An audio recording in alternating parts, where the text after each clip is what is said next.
M P Rajesh തദ്ദേശ മന്ത്രി. Shri M P Rajesh, താങ്കളുടെ സ്റ്റേറ്റ്മെൻ്റാണ് ഇന്ന് പലതരത്തിൽ വ്യാഖ്യാനിക്കപ്പെട്ടിട്ടുള്ളത്. കന്നുകാലികളെ പുലിയും കടുവയും കൊല്ലുന്നത് പതിവാകുന്നു എന്നുള്ള പരാതി ഉയരുമ്പോൾ വനാതിർത്തി പ്രദേശങ്ങളിൽ കന്നുകാലികളെ വിതരണം ചെയ്യുന്നത് കുറയ്ക്കണം എന്നുള്ള നിർദ്ദേശം താങ്കൾ പങ്കെടുത്ത യോഗത്തിൽ ഉയർന്നു വരികയുണ്ടായി. യഥാർത്ഥത്തിൽ ഇത് സാധ്യമാണോ? അല്ല, ആ തെറ്റായ വാർത്ത, വ്യാജ വാർത്ത ഇതുവരെ സംസ്കരിച്ചില്ലേ? ഇപ്പോഴും അതുകൊണ്ട് തന്നെ നടക്കുകയാണോ?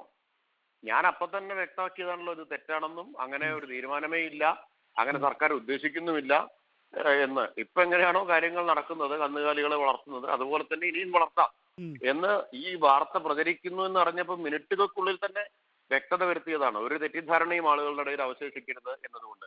എന്നിട്ടിപ്പോ മണിക്കൂർ എത്രയായി, ഇപ്പോഴും ആ വ്യാജ വാർത്തയും കൊണ്ടാണോ നടക്കുന്നത്? അല്ല, അങ്ങനെ ഒരു നിർദ്ദേശം യഥാർത്ഥത്തിൽ വനം വകുപ്പിന്റെ ഭാഗത്തു നിന്നുണ്ടോ? ഇന്ന് 28 കാര്യങ്ങൾ അവിടെ തീരുമാനമെടുത്തു. വനം വകുപ്പിന്റെ ഭാഗത്തുനിന്ന് അങ്ങനെ നിർദ്ദേശം ഉണ്ടായിരുന്നു, അത് അംഗീകരിച്ചിട്ടില്ല. അത് തള്ളിക്കളഞ്ഞ നിർദ്ദേശമാണ്. അത് സ്വീകാര്യമല്ല എന്ന് മുഖ്യമന്ത്രി തന്നെ വ്യക്തമാക്കിയിട്ടുള്ള കാര്യമാണ്. അല്ല, ആ കാര്യത്തിൽ ഒരു ക്ലാരിറ്റി വേണ്ടി ചോദിക്കുകയാണ്. സാധാരണഗതിയിൽ ഈ വനാതിർത്തിയിലൊക്കെ പോയി ജീവിക്കുന്നവര് സാധാരണക്കാരായിട്ടുള്ള കർഷകരായ ആളുകളായിരിക്കും. അവര് കന്നുകാലികളെ വളർത്തി പാലൊക്കെ വിറ്റിട്ടായിരിക്കും അവരുടെ കുട്ടികളെ വിദ്യാഭ്യാസത്തിനായി അംഗീകരിക്കാത്തത്. കൂടുതൽ പരത്തുന്നത്. അല്ല, അങ്ങനെ ഞാൻ ചോദിക്കുന്നത് വെച്ചാൽ തദ്ദേശ വകുപ്പാണ് സാധാരണഗതിയിലെ കന്നുകാലികളെയൊക്കെ അല്ലെങ്കിൽ ആടിനെയൊക്കെ വിതരണം ചെയ്യുന്നത്. അപ്പൊ തദ്ദേശ മന്ത്രിയുടെ ഭാഗത്തു നിന്ന് തന്നെ ആ ചോദ്യത്തിന് ഉത്തരം ഉണ്ടായതല്ല. ഞങ്ങളുടെ മുമ്പിൽ വന്നൊരു നിർദ്ദേശം, ഇങ്ങനെ ഒരു നിർദ്ദേശം ഉണ്ടെന്ന് അവിടെ യോഗത്തിൽ വന്നു എന്ന് മാത്രമേ ഉള്ളൂ. അല്ലാതെ ഞങ്ങൾ തദ്ദേശ വകുപ്പ് അങ്ങനെ ഒരു നിർദ്ദേശം വെച്ചിട്ടില്ല, അംഗീകരിക്കുന്നുമില്ല. അങ്ങനെ ഒരു നിർദ്ദേശം വനം വകുപ്പിന്റെ ഭാഗത്തു നിന്ന് ഉണ്ടായിരുന്നു, അത് അംഗീകരിക്കുന്നു. നേരത്തെ ഉണ്ടായിരുന്നു, അത് തള്ളിക്കളഞ്ഞതാണ്. വനം വകുപ്പ് അത് പറയാനുള്ള കാരണം എന്ന് പറയുന്നത് ഈ പുലിയും കടുവയും ഒക്കെ വരുന്നത് നോക്കൂ, അത് എത്ര കണ്ട് യുക്തിസഹമാണ്. പുലിയും കടുവയും വരുന്നത് ചിലപ്പോൾ ഈ പറയുന്ന ആടുമാടുകളെ പിടിക്കാനാണെന്ന് വാദിച്ചാൽ തന്നെ, അങ്ങനെയാണെങ്കിൽ ആന വരുന്നതോ? അല്ല, നമ്മളത് അപ്രസക്തമായ ഒരു കാര്യത്തെ കുറിച്ച് ചർച്ച ചെയ്യേണ്ടതില്ലല്ലോ.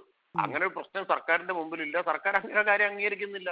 പിന്നെ അത് ചർച്ച ചെയ്യുന്നത് അല്ല, അതാണ് ഈ വനം വകുപ്പ് കർഷകര് രോഷം കൊള്ളുന്നതിന്റെ പ്രധാനപ്പെട്ട കാരണം ഈ വനം വകുപ്പ് യുക്തിസഹമല്ലാത്ത കാര്യങ്ങൾ പറയുന്നത് കൊണ്ട് കൂടിയല്ലേ എന്നുള്ളതാണ്. അതായത് ഇന്നിപ്പോ അവിടെ തീരുമാനിച്ചത് 28 കാര്യങ്ങളാണ്. അതിൽ വളരെ പ്രധാനപ്പെട്ട ഒട്ടേറെ കാര്യങ്ങളുണ്ട്. ഇങ്ങനൊരു കാര്യമേ അവിടെ തീരുമാനം എടുത്തിട്ടില്ല. പിന്നെ നമ്മൾ എടുത്ത തീരുമാനത്തെ കുറിച്ചല്ലേ ചർച്ച ചെയ്യേണ്ടത്. കാരണം ചർച്ചയിൽ എന്തെല്ലാം കാര്യങ്ങൾ വരും, അതിനെക്കുറിച്ചല്ലല്ലോ സംസാരിക്കേണ്ടത്. എടുത്ത തീരുമാനം വളരെ പ്രധാനപ്പെട്ട കാര്യങ്ങളിൽ ഇന്ന് തീരുമാനമായിട്ടുണ്ട്. മാത്രമല്ല, നേരത്തെ തന്നെ മുഖ്യമന്ത്രിയുടെ യോഗത്തിലെടുത്ത തീരുമാനം ഏതാണ്ട് 15ഓളം കാര്യങ്ങൾ തീരുമാനമായ ശേഷമാണ് ഇന്നത്തെ യോഗം ചേരുന്നത്.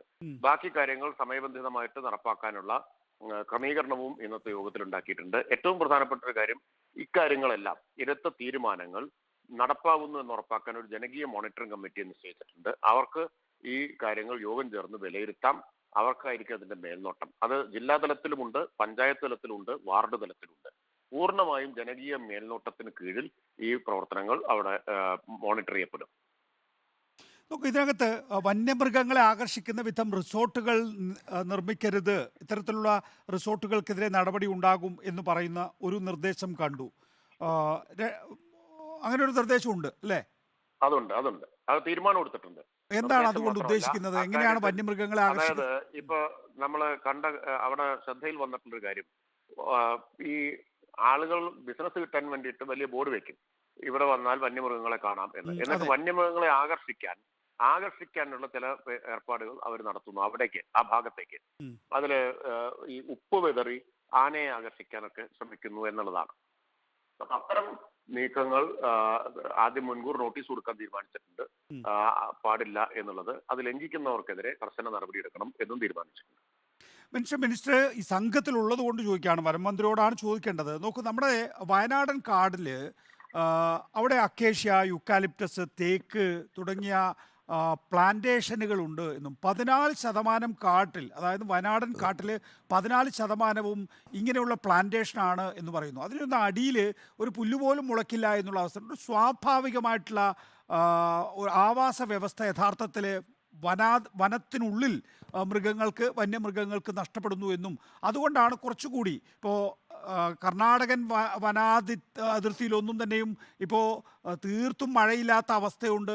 അവിടെ ഒന്നും തന്നെയും ഈ മരത്തിൽ പച്ചിലയില്ല എന്നുള്ള പ്രശ്നമുണ്ട്. അതുകൊണ്ടാണ് ഒരു അർദ്ധഹരിത മേഖലയായിട്ടുള്ള വയനാടൻ മേഖലയിലേക്ക് വന്യമൃഗങ്ങൾ എത്തിച്ചേരുന്നത് എന്നൊക്കെയുള്ള തിയറിയുണ്ട്. അപ്പോൾ ഇത്തരം ഈ പ്ലാന്റേഷനുകളൊക്കെ തന്നെയും യഥാർത്ഥത്തിൽ മുൻകാലങ്ങളിൽ അതൊരു ആശയമായിരിക്കും, പക്ഷേ ഇന്നത്തെ സാഹചര്യത്തിൽ അത് പ്രായോഗികമാണോ? അത് ഇവിടെ ഉന്നയിച്ച കാര്യം അവിടുത്തെ പ്രശ്നത്തിൽ ചർച്ചയായിട്ട് അവിടെ ഉയർന്നു വന്നിട്ടുണ്ട്. അതുകൊണ്ട് തന്നെ മുഖ്യമന്ത്രിയുടെ യോഗത്തിൽ തന്നെ എടുത്തൊരു തീരുമാനം വനത്തിലെ ആവാസ വ്യവസ്ഥ പുഷ്ടിപ്പെടുത്താൻ ആവശ്യമായിട്ടുള്ള നടപടികൾ സ്വീകരിക്കണം. അവിടെ വെള്ളം മറ്റും അതുപോലെ തന്നെ ആവശ്യത്തിന് തീറ്റ ലഭ്യമാക്കാൻ ഉള്ള അസാധ്യമായ നടപടികൾ നമ്മൾ സ്വീകരിക്കണമെന്ന് കണ്ടിട്ടുണ്ട്. അതിനു വേണ്ടിയിട്ട് നമ്മൾ കണ്ടത് തൊഴിലുറപ്പ് പദ്ധതി ഉപയോഗിച്ചുകൊണ്ട് കുളങ്ങൾ നിർമ്മിക്കുക, നീർച്ചാലുകളിൽ തടയണം നിർമ്മിക്കുക, അതുവഴി വെള്ളത്തിന്റെ ലഭ്യത ഉറപ്പുവരുത്തുക എന്നത് ഇന്ന് എടുത്തിട്ടുള്ള ഒരു തീരുമാനമാണ്.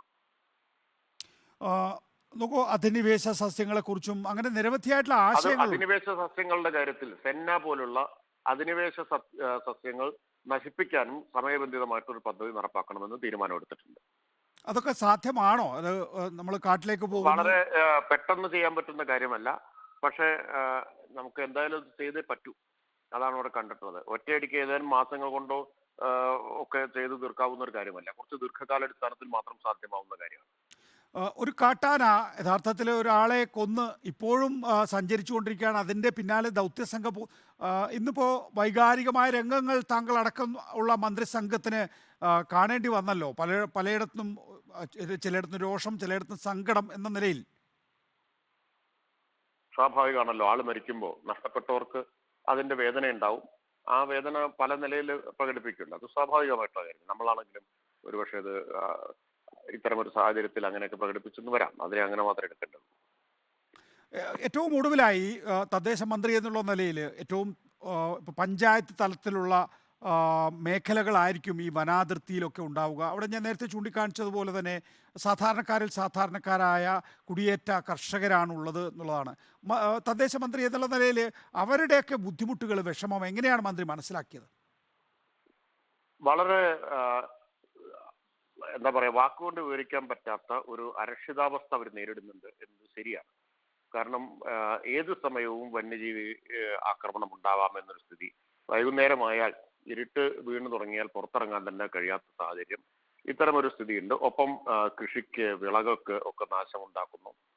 അത് നമ്മൾ ഒരുപക്ഷെ നഗരത്തിലോ മറ്റോ ജീവിക്കുന്ന ആളുകൾക്ക് എളുപ്പത്തിൽ മനസ്സിലാകാത്ത തരത്തിലുള്ള ഒരു അരക്ഷിതാവസ്ഥയെ അവർ അഭിമുഖീകരിക്കുന്നുണ്ട്.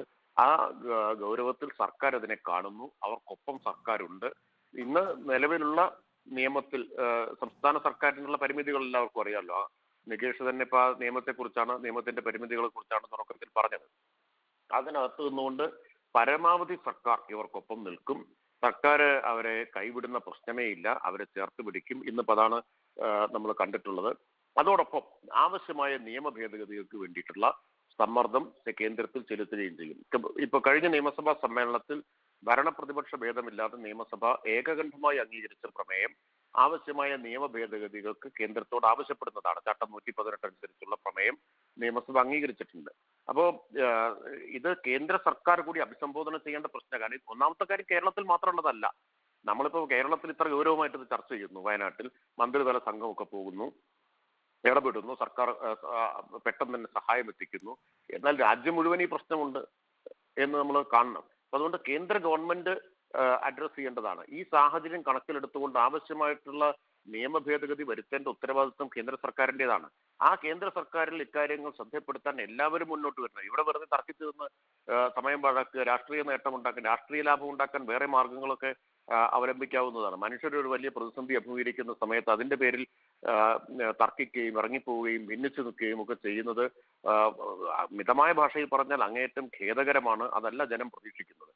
അപ്പൊ സർക്കാർ എല്ലാവരെയും ഒരുമിപ്പിച്ചുകൊണ്ട് ഈ സാഹചര്യത്തെ നേരിടാനാണ് ശ്രമിക്കുന്നത്. നോക്കൂ, ഇവിടെ വനം വകുപ്പിനെതിരായിട്ടുണ്ടാകുന്ന പ്രതിഷേധങ്ങളുടെ ഒരു പ്രധാനപ്പെട്ട കാരണം നമ്മുടെ തൊട്ട അതിർത്തിയിൽ തന്നെ ഇങ്ങനെയുള്ള അനുഭവങ്ങളുണ്ട്. ഇപ്പോൾ ഉദാഹരണത്തിന് ഇപ്പോൾ ഈ വനാതിർത്തിയിൽ ആടുമാടുകൾ പ്രോത്സാഹിപ്പിക്കരുത് എന്നുള്ള ഒരു വനം വകുപ്പിൻ്റെ നിർദ്ദേശം, അത് സ്വാഭാവികമായും മന്ത്രി എന്നുള്ള നിലയിൽ സർക്കാരിനെതിരെ തിരിച്ചുവിടാനുള്ള ഒരു ക്യാമ്പയിൻ സബ്ജക്റ്റാണെന്ന് തോന്നാം. ഒരുപക്ഷെ ആ നിലയിൽ തർക്കിക്കാം. പക്ഷേ ഇത്തരത്തിലുള്ള നിർദ്ദേശങ്ങൾ വരുമ്പോൾ, ഇപ്പോൾ ഉദാഹരണത്തിന് നീലഗിരിയിലെ ഒരു കാര്യം ഞാൻ ഈ നേരത്തെ ചർച്ചയിൽ, താങ്കൾ ഈ പങ്കെടുക്കുന്നതിന് മുമ്പ് ചർച്ചയിൽ ചൂണ്ടിക്കാണിക്കേണ്ടത്, അവിടെ ഈ ഗൂഡല്ലൂർ, പന്തല്ലൂർ, ചേരമ്പാടി, ദേവർശാല തുടങ്ങിയ ഇടങ്ങളിൽ കർഷകരോട് പറഞ്ഞിരിക്കുന്നത് അവർ രാത്രി ലൈറ്റ് ഇടാൻ പാടില്ല, കന്നുകാലിയെ വളർത്താൻ പാടില്ല എന്നുള്ളതാണ്. അവരെ അവിടെ നിന്ന് പുറത്ത് ചാടിക്കുക എന്നുള്ളതാണ്. ഈ സർക്കാരിൻ്റെ ഭാഗത്തു നിന്നും ഈ വനം വകുപ്പിൻ്റെ ഭാഗത്തു നിന്നും അത്തരത്തിലുള്ള നിർദ്ദേശങ്ങൾ ഉണ്ടാകുമോ? അങ്ങനെ വയനാടിനെ നശിപ്പിക്കാൻ ഇവർ ഒരുങ്ങുമോ എന്നുള്ള സ്വാഭാവികമായ ആശങ്ക അവരിൽ ഉണ്ടാകാം. ആശങ്കയ്ക്ക് ഒരടിസ്ഥാനവുമില്ല എന്ന കാര്യം ഈ ചർച്ചയിൽ ഏതാനും മിനിറ്റ് കൊണ്ട് പലതവണ ഞാൻ വ്യക്തമാക്കി. നികേഷിന് അത് മനസ്സിലാവാത്തത് കൊണ്ടാവുമെന്ന് ഞാൻ വിചാരിക്കുന്നില്ല. അതോ ഒരു തരത്തിലും ആശങ്കയ്ക്ക് അറുതി വരരുതെന്ന് വല്ല നിർബന്ധമുണ്ടോ? ഞാനിവിടെ വളരെ വ്യക്തമായിട്ടല്ലേ പറഞ്ഞത്. കർഷകർക്കെതിരായ ഒരു നടപടിയും സർക്കാരിന്റെ ഭാഗത്തു നിന്ന് ഉണ്ടാവില്ല. ഇതേപോലെ ആശങ്ക നിങ്ങൾ എല്ലാവരും കൂടി ബഫർ സോൺ കാലത്ത് സൃഷ്ടിച്ചതാണല്ലോ. അവസാനം എന്തായി? സർക്കാർ എടുത്ത നിലപാട്, സർക്കാർ അന്ന് കൃഷിക്കാരുടെ കൂടെ ഉറച്ചു നിന്നു. പലതരത്തിലുള്ള വ്യാജ പ്രചരണങ്ങൾ നടന്നു. അതിന് ഒന്നും കൂസാതെ സർക്കാർ കൃഷിക്കാർക്ക് വേണ്ടി നിന്നു. അവസാനം സർക്കാർ പറഞ്ഞെടുത്ത കാര്യങ്ങൾ എത്തിയില്ലേ? അപ്പോൾ സർക്കാർ കൃഷിക്കാരുടെ കൂടെയാണ് ഈ പ്രശ്നത്തിലെന്നല്ല ഏത് പ്രശ്നത്തിലും. അപ്പൊ ഇല്ലാത്ത കാര്യങ്ങൾ പറഞ്ഞ് പ്രചരിപ്പിച്ച് ദയവായി ആളുകൾക്കിടയിൽ തെറ്റിദ്ധാരണ സൃഷ്ടിക്കരുത്. ആ തെറ്റിദ്ധാരണയൊക്കെ സൃഷ്ടിച്ചാലും അത് അല്പായുസാണ്. കൃഷിക്കാരുടെ കൂടെ കരം പിടിച്ചുകൊണ്ട് ഗവൺമെന്റ് ഒപ്പം ഉണ്ടാവും. അവരെ കൈവിടുന്ന പ്രശ്നമേ ഇല്ല. നന്ദി ശ്രീ എം പി രാജേഷ്. ഏതായാലും താങ്കളാണ് സംസാരിക്കാൻ കൂട്ടാക്കിയ ഒരു മന്ത്രി എന്നുള്ളത് കൊണ്ട് തന്നെ നന്ദി ഒരിക്കൽ കൂടി രേഖപ്പെടുത്തുന്നു. ഇടവേളയ്ക്ക് ശേഷം മറ്റതിഥികളിലേക്ക്.